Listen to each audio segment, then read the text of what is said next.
Naitwa Salma Salum, nipo hapa kwa ajili ya kuzungumzia maisha yangu ya kiimani.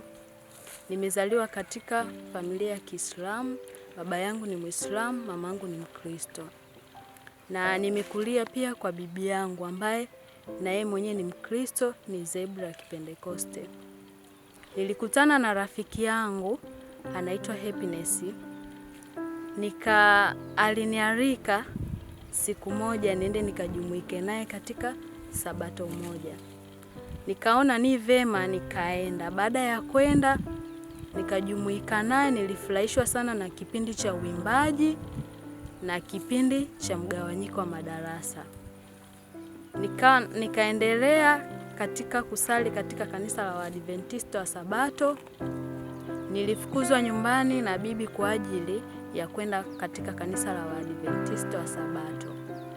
Baada ya kufukuzwa nyumbani, nilizungumza na Happiness, nikamwambia mimi nimefukuzwa nyumbani kwa ajili ya kuja kanisa la Waadventista wa Sabato. Akaniambia hivi, basi haina shida mdogo wangu, njoo tuishi hapa. Na kweli nikaenda nikaishi naye huku nikiwa naendelea kwenda kanisa la Waadventista wa Sabato. Nikajifunza mafunzo takribani mwaka, nikachukua maamuzi ya kubatizwa. Baada ya kuchukua maamuzi, nikaenda kukazungumza na bibi yangu kwa ajili ya kubatizwa. Akaniambia usibatizwe kwa sababu wewe ulishabatizwa huko mwanzo, kanisa la Pentekoste. Baada ya bibi kunifukuza nyumbani, nilichukua maamuzi kwa ajili ya kwenda kubatizwa.